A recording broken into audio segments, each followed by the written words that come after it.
இப்போ இந்த மாதிரி 3 அட்டைப்பெட்டிகள் வந்து நான் எடுத்திருக்கேன். இது வந்து கட் பண்ணி எடுத்துக்கணும். இதை விட இது வந்து லாஸ்ட்டில் இருக்கக்கூடியது வந்து எந்த அளவுக்கு கட் பண்ணுறோமோ அதை விட செகண்ட் வந்து கொஞ்சம் அளவு கம்மியாக கட் பண்ணிக்கோங்க.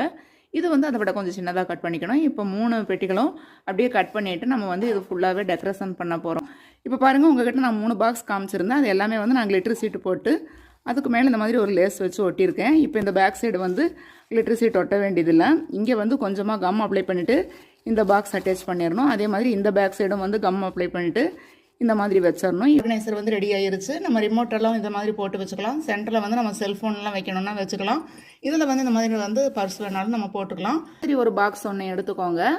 ப்ளவுஸ் பீஸில் இருக்கக்கூடிய பிட்டு வந்து வச்சு இந்த இடத்துல வந்து அப்படியே கம் போட்டு ஒட்ட போகிறேன். இந்த கிளாத் முழுவதுமே நான் வந்து இந்த மாதிரி ஒட்டியிருக்கேன். நம்ம வாட்டர் பாட்டிலில் இருக்கக்கூடிய மூடிகள் வந்து இந்த மாதிரி ஒட்டியிருக்கேன். நம்ம இந்த மாதிரி சாமி வச்சு டெக்கரேஷன் பண்ணுற மாதிரியே இப்போ நம்ம செஞ்சுருக்கக்கூடிய பாக்ஸ் வந்து இருக்கு.